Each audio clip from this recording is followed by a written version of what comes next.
옆 분들과 서로 교제하며 인사 나눌까요? 사랑합니다. 축복합니다. 오늘도 하나님 말씀으로 은혜 받읍시다. 우리가 요한복음을 읽어보게 되면 예수님께서 행하신 7가지 표적이 나타나게 되는데, 예수님께서 행하신 마지막 7번째 표적이 바로 죽은 나사로를 다시 살리신 표적입니다. 예수님은 죽은 나사로를 살리신 이 표적을 통해서 예수님께서 부활이시고 또 생명이 되신다라는 것들을 많은 사람들에게 나타내 보여주신 것입니다. 죽어서 나흘이나 되어서 시체에서 냄새가 나던 나사로를 다시 살리신 것은 그것을 목격한 사람들에게 있어서는 너무나도 충격적이고 놀라운 일이었습니다. 당시 유대인들은 사람의 영혼이 떠나가게 되면 3일 안에는 혹 돌아올지 모른다, 그런 생각을 갖고 있었습니다. 하지만 나사로의 경우에는 벌써 나흘이나 되었기에 당시 유대인들의 생각으로도 나사로는 죽은 나사로가 다시 살아날 것이라고 하는 것은 꿈에도 생각지 않았던 겁니다. 그런데 예수님께서 그런 나사로 무덤 앞에서 나사로야 나오라 그렇게 말씀하시자 죽었던 나사로가 수족을 배로 동인 채로 무덤 밖으로 나오게 됩니다. 이것은 마치 하나님께서 천지를 창조하실 때에 아무것도 없는 흑암 가운데서 빛이 있으라 하셨을 때에 빛이 있었던 것과 같은 그런 사건이었습니다. 그러니 그 광경을 목격한 수많은 사람들이 놀라게 되었고, 그래서 예수님을 믿게 되었습니다. 45절을 보십시오. 마리아에게 와서 예수께서 하신 일을 본 많은 유대인들이 그를 믿었으나, 예수님께서 나사로를 살리신 그 일을 본 많은 유대인들이 예수님을 믿었다라는 겁니다. 물론 그들의 믿음이 어떤 믿음인지에 대해서, 즉 진짜 믿음인지 아니면 가짜 믿음인지에 대해서는 더 이상 말을 하고 있지 않습니다. 다만 많은 유대인들이 믿을 만큼 이 나사로의 사건이라고 하는 것은 하나님께서 영광을 받으실 만한 참으로 놀라운 사건이었다라는 겁니다. 근데 45절 끝날 때 보게 되면 많은 유대인들이 그를 믿었다 이렇게 끝났으면 참 좋았을 텐데, 많은 유대인들이 그를 믿었으나 이렇게 끝나고 있다는 겁니다. 이 말은 많은 유대인들이 나사로가 다시 살아난 그 모습을 보고 믿었지만, 그러나 그들 중에는 이 놀라운 사건을 보고서도 믿지 않는 어떤 사람들이 있었다는 것을 의미하는 말입니다.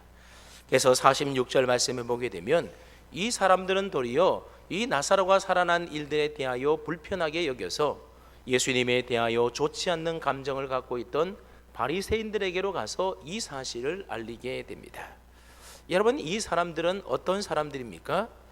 죽은 지 나흘이나 지난 나사로가 살아났다라고 하는 사실을 그저 소문으로만 또는 이야기로만 들은 사람들이 아닌 것입니다. 이들은 나사로가 죽은 것을 보았고 무덤에 묻힌 것을 보았고, 그리고 예수님이 명령하실 때에 나사로가 무덤에서 일어나서 수족을 배로 동인 채로 나오는 것을 그들의 눈으로 직접 목격하고 친히 보았던 사람들인 것입니다. 그런데도 이들은 그 목격을 했음에도 불구하고 예수님을 믿지 않았다라는 겁니다. 믿지 않았을 뿐만 아니라 예수님을 죽이려고 혈안이 되어 있던 바리새인들에게 찾아가서 오히려 그 예수님을 고발하고 고소하고 있습니다. 그러니 여러분, 참 이상하지 않습니까? 여러분, 죄성으로 가득 차 하나님을 거역하기로 그 마음에 결단한 사람은 그 어떠한 증거를 보여준다 하더라도 믿지 아니하게 되어 있습니다. 자기 앞에서 죽은 자가 다시 살아났음에도 불구하고 믿지 않는 겁니다. 예수님께서 그동안 하나님의 아들 되심과 메시아 되심과 그리고 우리의 죄를 위하여 이 세상에 오셨다라고 하는 그 사실을 입증하시기 위해서 얼마나 많은 표적과 기사와 능력들을 행하셨습니까? 그리고 얼마나 많은 말들로 그러한 사실에 대하여 선포하고 또 가르치셨습니까?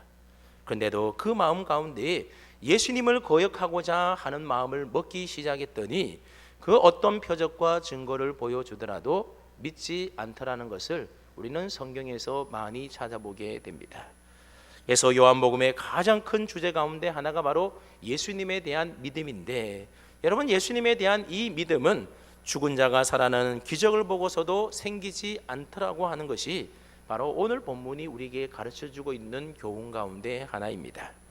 우리 생각에는 세상 사람들을 향하여 우리가 뭔가 보여준다면 그들이 믿을 것이다. 우리는 그렇게 생각하지 않습니까? 그런데 그렇지가 않다라는 겁니다. 천지를 창조하신 하나님께서 직접 사람의 몸을 입고 이 땅에 오셔서 수많은 표적을 행하여 나타내 보이셨지만, 그러나 사람들은 다 믿음으로 반응하지 않더라고 하는 것이 바로 성경의 설명이라는 겁니다.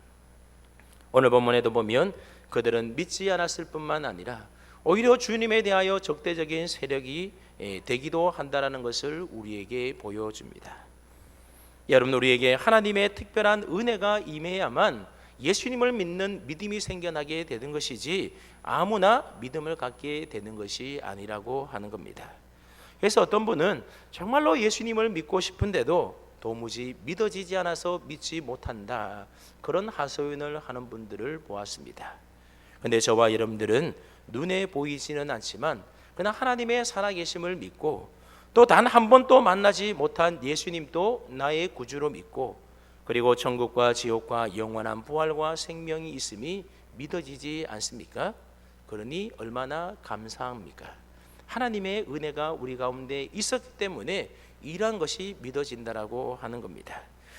이렇게 볼 때에 예수 그리스도께서 행하신 표적이나 또는 예수님께서 가르치시고 전하신 하나님 나라의 복음이나 또는 예수 그리스도의 존재 그 자체가 이미 우리 사람들을 언제나 둘로 나눈다라고 하는 사실입니다. 즉 모든 인간은 예수 그리스도와 그분의 말씀 앞에서 둘로 나누어지게 됩니다. 예수 그리스도를 믿어 그리스도의 편에 서든가 아니면 믿지 않아서 그리스도의 반대편에 서든가 둘로 나누어진다라는 겁니다. 그러면 여러분, 우리가 예수 그리스도를 믿든지 믿지 않든지 간에 예수 그리스도는 우리 인간이 이 세상을 살아가는 동안에 결코 무시할 수 없는 존재임에는 틀림이 없는 것입니다. 그래서 오늘 본문에 등장하는 여러 사람들의 모습 속에서도 우리가 발견할 수 있습니다. 오늘 본문에 보면 나사로의 사건을 목격한 어떤 사람들이 이 사실을 바리새인들에게 이제 알리게 되자 곧 사내들인 공회가 모이게 되었습니다. 사내들인 공회는 유대 역사가 요세푸스에 의하게 되면 주전 223년부터 존재해 왔다라는 겁니다. 처음에는 바리새인들이 사두개인들의 세력을 견제하기 위해서 만든 원로회의와 같은 것이 바로 사내들인 회의였습니다. 게다가 로마가 유대를 식민지로 삼고 지배하게 되자 로마에 의해서 제사장으로 임명된 사두개인들도 이제 이곳에 합세하게 되었습니다. 그러다 보니 사두개파와 또 바리새파 사이에는 서로 사이가 좋지 않아서 서로 반목하는 사이였습니다. 그런데 47절 말씀에 보면 대제사장들과 바리새인들이 공회로 모았다라고 말하고 있습니다. 대제사장들은 사두개파 사람들이고 그리고 바리새파 사람들이 함께 공회로 모였다라는 겁니다. 이들은 서로 반목하던 사이였었는데 이 두 당파는 예수님을 적대하고 예수님을 죽이기 위해서는 서로 하나가 되는 일에 마음을 모았다라는 것을 보여줍니다. 이것은 마치 예수님을 죽이기 위해서 이전에는 서로 원수였지만 빌라도와 헤롯이 하루아침에 친구가 되었던 것과 마찬가지의 일이었습니다. 이처럼 세상은 그리스도를 적대하기 위해서라면 쉽게 하나 되는 것을 보게 됩니다. 왜냐하면 그들의 생각이 다르고 서로 원수가 된 관계라 할지라도 본래 그들은 모두가 다 마귀에 속해 있기 때문에 그렇습니다. 이것이 그리스도를 알지 않고 믿지 않는 세상에 대한 성경의 선언이라고 하는 겁니다. 그러니 이런 일들을 만나면 우리가 이상히 여길 일이 아니라는 겁니다. 여러분, 오늘날에도 한번 가만히 보십시오. 세상의 다른 모든 종교에 대해서는 관용의 정신을 발휘하게 되지만 유독 우리 기독교에 대해서만큼은 그렇지 못한 것을 우리가 오늘날에도 얼마나 많이 경험하며 살아갑니까? 지금 사내들인 공회로 모인 사람들은 예수님을 적대하기 위하여 이처럼 하나가 되어서 함께 모여 있는 겁니다. 그래서 그들이 모여서 의논한 것이 무엇입니까?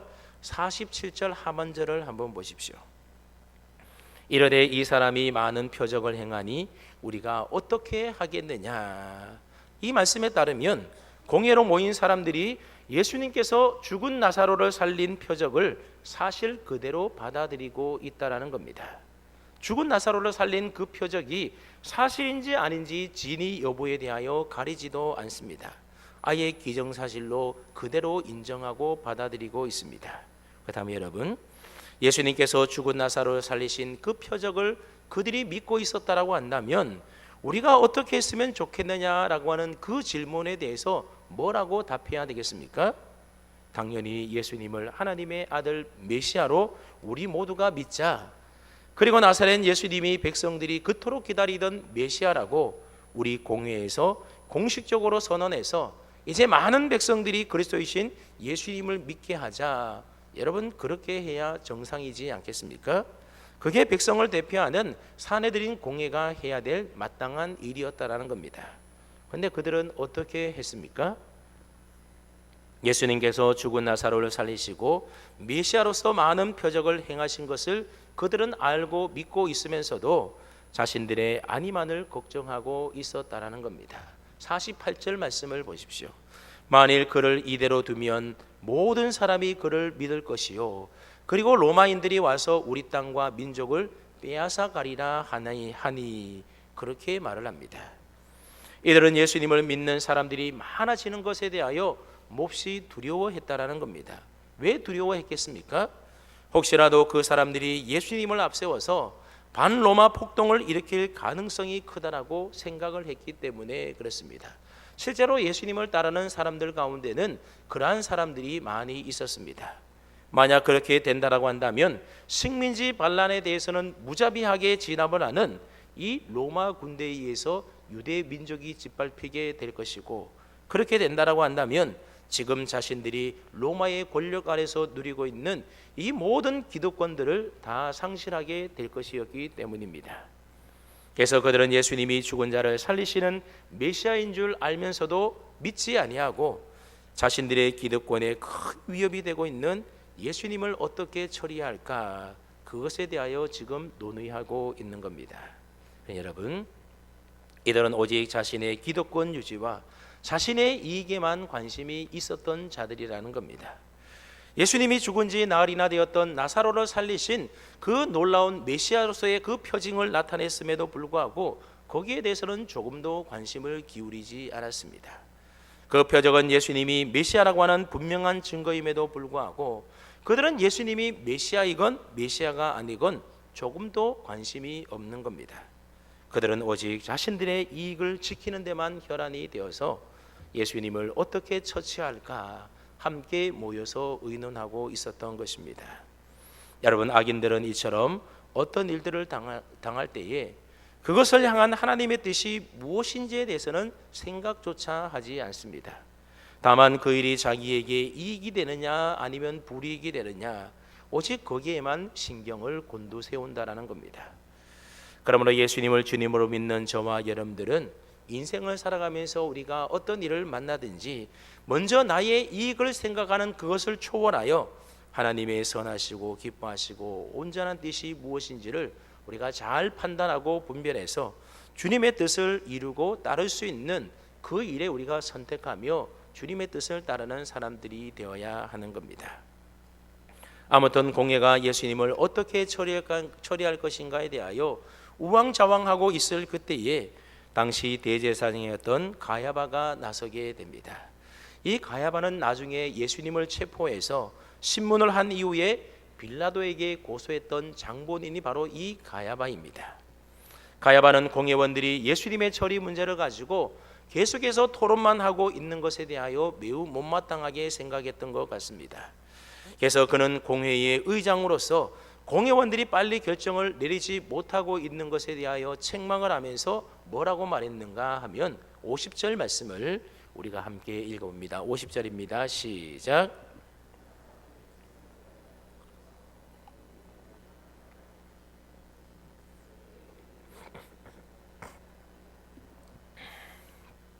네, 가야바의 이 말은 공회원들로 하여금 예수님을 죽이는데 결정하도록 부추기고 있는 말이었습니다.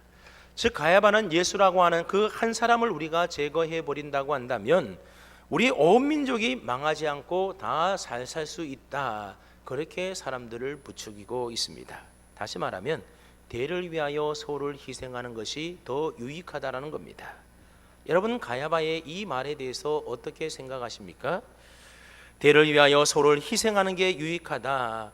어쩌면 이 말이 당연해 보이고 또 논리적으로 맞는 말처럼 보입니다.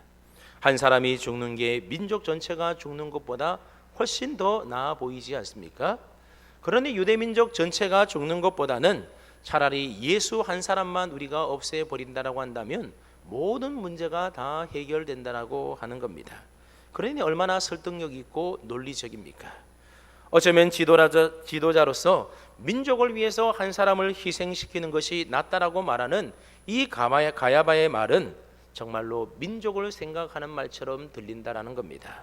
근데 여러분, 대제사장 가야바는 지금 민족을 끔찍하게 생각하고 있는 듯한 그런 말을 하고 있지만 실은 민족을 걱정하는 것이 아니라 자신들의 기득권을 걱정하고 있는 것입니다.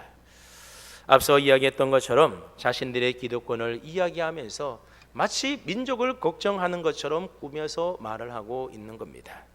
지금 자기들이 로마의 지배 아래서 이만큼의 권력과 지위를 누리고 있는데 혹시나 그 지위를 잃어버리거나 잃어버리지는 않을까, 자기 자리를 보존하기 위해서 마치 민족을 걱정하는 듯한 가증함을 숨기고 이야기하고 있는 겁니다. 여러분, 대를 위하여 소를 희생시키자고 하는 말은 참으로 무서운 생각에서 나오는 말인 것입니다. 물론 수많은 사람들을 위하여 나 하나 희생하겠다, 누군가가 스스로 나서서 그렇게 말을 한다고 한다면 그 말은 정말로 존경받아 마땅한 감동적인 말일 것입니다. 그러나 대를 위하여 누군가를 희생시켜도 좋다라고 하는 그런 생각은 해서는 안 될 참으로 위험하고 무서운 생각이라는 겁니다. 그런데 오늘날 우리 사회 속에 보게 되면 대를 위하여 소를 희생한다라는 그러한 논리를 가지고 힘없고 빼곡고 연약한 사람들이 권력이라는 이름 앞에 얼마나 많이 희생되어 가는지 모릅니다. 여러분, 기독교의 진리는 항상 숫자의 많음에 있지 않음을 우리가 기억해야 됩니다. 작은 것 하나라도 소중하게 여기는 것이 바로 기독교 정신입니다. 세상은 무조건 사람들이 많이 서는 다수결에 의해서 모든 일들이 결정되어지만, 그러나 기독교는 사람들이 많이 따르는, 사람들의 숫자가 더 많이 편히 들은 다수결이 아니라 항상 하나님의 뜻에 우리가 서 있어야 된다라고 하는 겁니다. 여러분, 잃어버린 양 한 마리를 찾기 위해서 99마리 양을 두고 찾아가는 목자의 정신이 바로 우리 기독교의 진리이지 않습니까? 그리고 작은 소자 하나에게 한 것이 곧 하나님께 한 것이라고 성경은 말씀하고 있습니다. 여러분, 만약 하나님께서 대를 위하여 소를 희생시키는 분이라고 한다면 오늘 저와 여러분들이 어떻게 예수님을 믿고 하나님의 자녀가 될 수가 있었겠습니까? 예수님께서 저와 여러분들의 죄를 대신하여 십자가에 달려 죽으신 것은 소를 위하여 대를 희생하신 하나님의 사랑 때문이라고 하는 겁니다.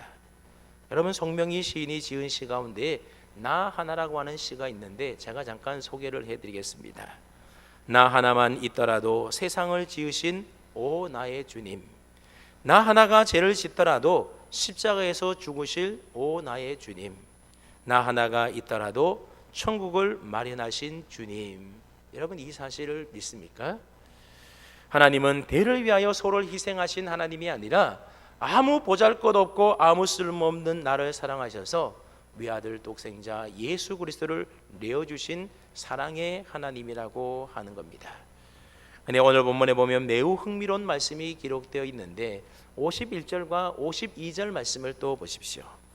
이 말은 스스로 함이 아니요 그 해의 대제사장이므로 예수께서 그 민족을 위하시고 또 그 민족만 위할 뿐 아니라 흩어진 하나님의 자녀를 모아 하나가 되게 하기 위하여 죽으실 것을 미리 말함이러라.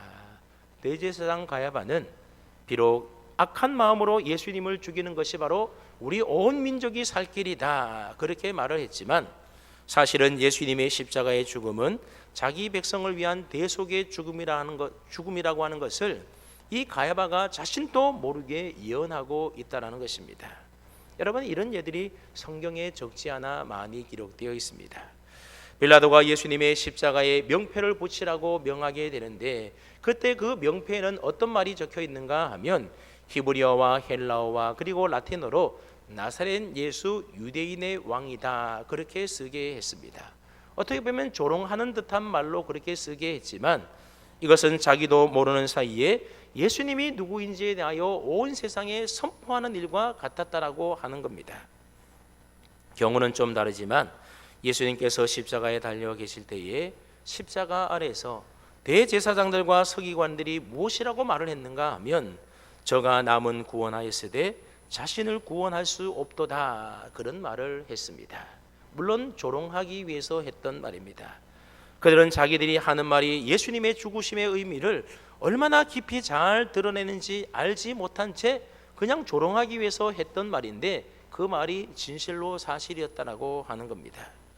그래서 실상 예수님께서는 다른 사람을 구원하시고 또 구원하시기 위하여 자신은 구원하지 않으시고 스스로 십자가에 달려 죽으셨던 겁니다. 오늘 본문의 가야바의 말이 바로 그런 말이었다라고 하는 겁니다. 가야바는 전혀 알지 못하고 말을 했지만, 그의 말은 예수님의 죽음의 성격이 대속에 있다라는 것, 다시 말하면 예수님께서 혼자 죽으심으로 모든 인류의 죄를 위하여 온 인류가 구원을 받을 수 있도록 예수님께서 십자가에 달려 죽으셨다라는 그 대속의 의미를 나타내는 말이었다라고 하는 겁니다. 이처럼 하나님은 거짓되고 악한 자를 통해서라도 당신의 말씀과 뜻을 전하도록 만드시는 분이라는 겁니다. 여러분, 참 놀랍지 않습니까? 결국 대제사장 가야바의 말은 설득력을 얻게 되었고, 그래서 공회는 예수님을 죽이기로 이제 모의하게 됩니다. 그리고 누구든지 예수님을 신고하게 되면 예수님을 체포하여 죽일 것을 결의하였습니다. 오늘 본문에 보게 되면 이때가 언제였는가 하면 6월절이 다가오는 때였음을 알 수가 있습니다. 그리고 이번 6월절에는 예수님께서 지내는 마지막 6월절이 되고, 그 6월절에 예수님께서 십자가에 달려 죽게 되는 겁니다. 오늘 본문에 보니 6월절이 가까우게 되자 많은 사람들이 6월절을 지키기 위해서 6월절이 되기도 전에 미리 시골에서 출발하여 예루살렘에 올라갔다라고 말하고 있습니다. 이들은 6월절을 제대로 지키기 위하여 미리 일찍 올라가서 성결하게 하기 위한 정결례를 행하기 위하여 일찍 올라갔던 겁니다. 그러니 여러분, 이들은 종교적인 열심에 있어서는 남다른 사람이었다라는 것을 알 수 있지 않습니까? 이들은 예루살렘에 올라와서 새하나에 드린 공회가 예수님을 체포하기로 결정한 내용에 대하여 아마 들었던 것 같습니다. 그래서 그들은 예수님을 찾아다니면서 서로 말하기를, 너희 생각은 어때? 그 예수라는 자가 이번 6월절 명절에도 성전에 올라오지 않을까? 지금 누구에 관하여 이야기하고 있는가 하면 예수님에 관하여 이야기하고 있는 겁니다. 그러니 그들의 대화의 중심이 예수님일 정도로 6월절을 지키기 위하여 예루살렘에 올라온 이 사람들이 예수님에 대해서 보인 관심이 대단했다라는 겁니다. 여러분, 이들이 예수님에 대해서 보이는 관심을 우리가 어떻게 이해해야 되겠습니까? 이들이 예수님을 믿기 위해서 예수님에 관하여 대화를 나누고 있는 겁니까? 그렇지는 않은 것 같습니다. 이들에게 있어서 예수님은 결코 무시할 수 없는 존재였겠지만, 그러나 그들의 관심이라고 하는 것은 사내들인 공회의원들과는 크게 다르지 않았던 것 같습니다. 그들의 대화의 주제는 예수님이었습니다. 하지만 그들은 예수님을 믿으려고 예수님을 찾고 따르는 자가 아니었다라는 겁니다. 물론 이들에게는 6월절 이전에 미리 예루살렘에 올라와서 정결 규례를 행할 정도로 신앙에는 참 열심히 있었던 사람인 것은 분명해 보입니다. 그럼에도 불구하고 그들은 예수님에 대해서 제대로 알아볼 수 없었던, 여전히 어둠 가운데 있었던 사람들이라고 하는 겁니다. 이들은 결코 사내들인 공회와처럼 예수님을 적극적으로 대적하는 사람은 아니었다 할지라도, 그렇다고 해서 이들이 예수님의 편에 선 믿음의 사람들도 아니었다라고 하는 겁니다. 다만 종교적으로 열심히 있었지만 믿음이 없는 사람이었고, 열심을 가지고 있었지만 그들 가운데 생명이 없었던 것입니다. 여러분, 오늘날에도 교회 안에 이런 유형의 분들이 많이 있지 않습니까? 우리가 교회를 다니고 예수님을 믿는다고 해도 만일 예수님에 대한 태도가 이 유월절 순례자의 수준에 넘어서지 못한다고 한다면 우리도 결코 그들과 다를 바 없다라고 하는 겁니다.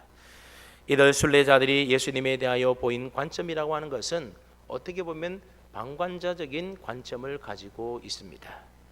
오늘 저와 여러분들이 예수님의 편에 서서 예수님과 고난에 받는 자리에 기꺼이 설 준비가 되어 있지 않다라고 한다면 방관자적인 관심 이상을 드러내지 않는 이들 순례자들과 다를 바가 없다라는 겁니다.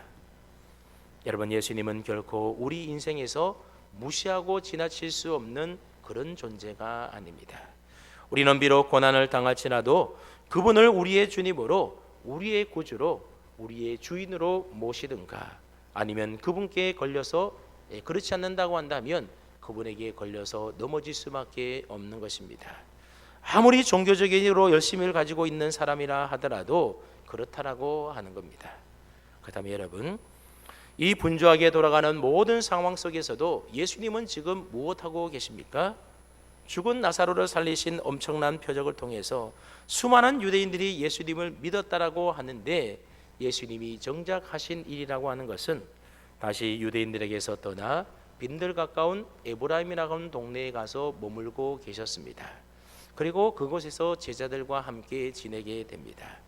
왜 예수님께서는 제자들과 함께 에브라임 동네로 피신하여 그곳에 계시는 것일까요? 그것은 인류를 구원하시는 대속의 사건의 시간을 주도하시는 분이 바로 주님이시기 때문에 그렇습니다. 산헤드린 공회가 드디어 예수님을 체포하여 예수님을 죽이기로 결의를 했지만 그러나 그 일의 주도권은 산헤드린 공회와 그 공회원들에게 있는 것이 아니라 바로 예수님에게 있었다라는 겁니다. 예수님이 보실 때에 때가 가까이 온 것은 분명하지만 아직까지 그때가 아니었다라는 겁니다. 유월절 어린 양으로 십자가에 달려 죽으셔야 했기 때문에 유월절이 되기까지는 조금 더 기다려야만 했던 것입니다. 그래서 예수님은 조금의 당황함도 서두름도 없이 예루살렘에서 약 15마일 정도 떨어진 에브라임으로 물러가셔서 그리고 유대인들에게 드러나지 않게 다니셨던 것입니다. 그리고 이때 제자들은 예수님과 함께 그곳에 있었다 성경이 말을 합니다. 이들은 산헤드린 공회에서 예수님을 신고하여 잡아 죽이기로 결의한 것을 분명히 알고 있었음에도 불구하고 여전히 예수님을 따르고 쫓고 있습니다. 앞서 도마가 말했던 대로 지금 그들의 마음만큼은 우리도 주와 함께 죽으러 가자, 아마 그런 심정이었던 것 같습니다. 비록 제자들의 믿음은 연약하였지만 이 나사로 사건을 통하여 제자들의 믿음이 더 온전하게 세워졌을 것입니다. 여러분, 이러한 제자들은 유월절에 예루살렘을 찾은 종교적 순례자들과는 분명히 다르다라는 것을 보게 됩니다.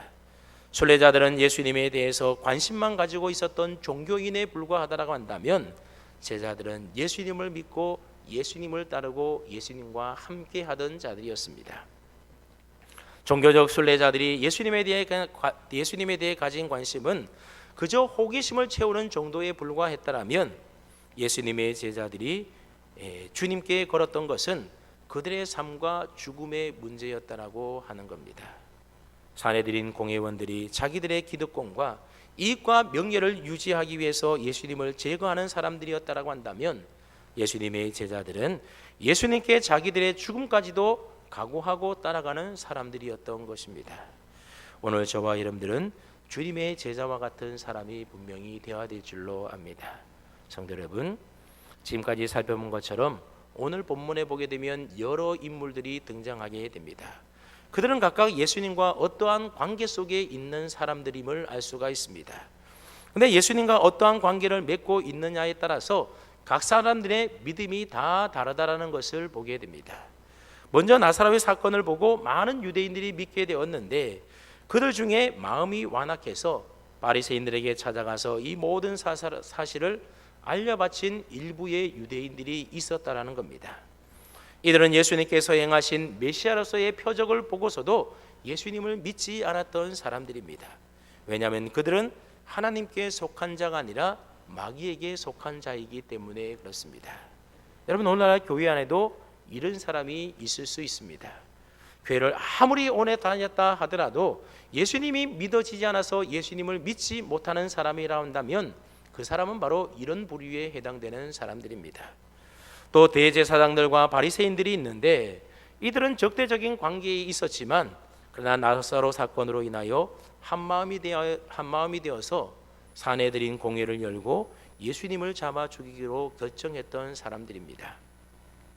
이들은 민족을 위한다라는 명목을 가지고 예수님을 죽이기로 결정했지만 사실은 자기들의 이익과 기득권을 지키기 위하여 급급해서 말도 안 되는 결정을 내렸던 사람들입니다. 여러분, 오늘날 교회 안에도 그리스도를 놓고 자기의 이익을 생각하며 그것 챙기기에 바쁜 모든 사람들이 바로 이런 자리에 서 있는 부류의 사람들인 것입니다. 또 한편 유월절 순례자로 일찍 서둘러서 예루살렘에 찾아온 유대인들이 있었습니다. 이들에게는 종교적인 열심이 있었지만 그러나 방관자적인 입장에서 단순한 호기심 정도로 예수님에게 관심을 보이고 있는 사람들입니다. 여러분, 오늘날 교회 안에도 이런 부류의 사람들이 있습니다. 나름대로 열심히 교회를 위하여 봉사도 하고 전도의 활동도 하고 또 여러 가지 모임에도 잘 참석하게 됩니다. 그래서 사람들로부터 참 열심히 잘 믿는다, 믿음이 좋다 그런 얘기를 듣지만 실제로 그 사람의 관심과 그 사람의 마음을 채우고 있는 것은 예수님이 아니라 지금 자기가 하고 있는 사역이나 봉사나 모임이지 예수님이 아니라고 하는 겁니다. 그래서 이들의 신앙을 보게 되면 교회를 위하여 열심히 봉사하고 뭔가 열심히 일을 합니다. 하지만 말씀과 기도처럼 주님과의 친밀한 교제나 주님이 내 삶의 주인 되게 하는 일들에는 거의 신경을 쓰지 않습니다.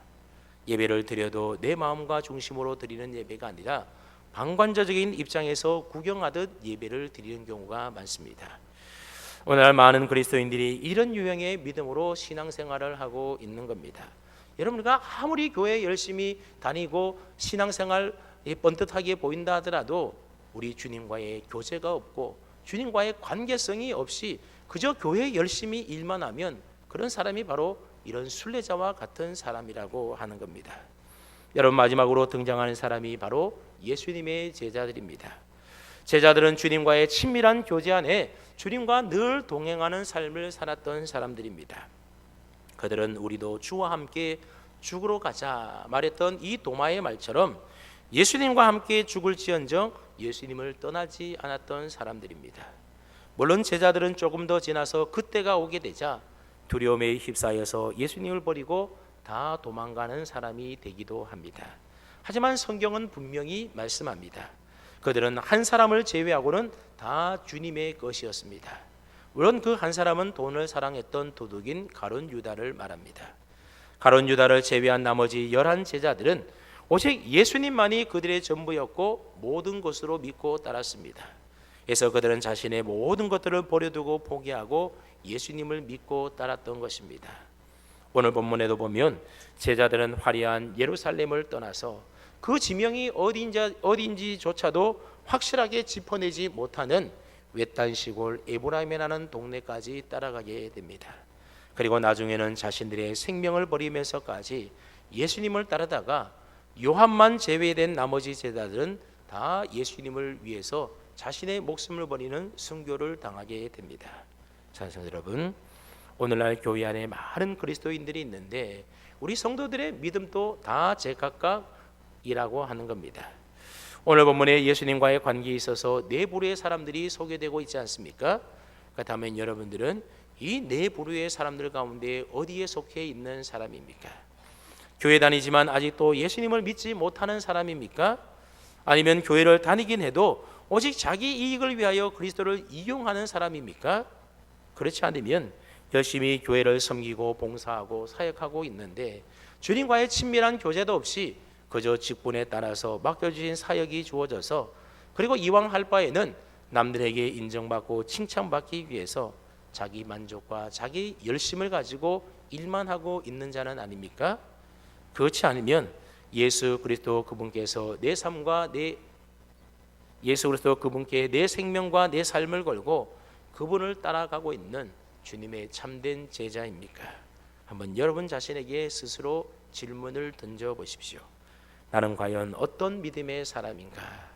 바라기는 저와 이런 모두가 예수님만이 내 인생의 모든 것입니다. 그렇게 고백하며 끝까지 주님과 교제하며 주님을 따라가는 주님의 참 제자들이 다 될 수 있기를 주님의 이름으로 축원합니다. 아멘. 걸어가신 아버지 하나님,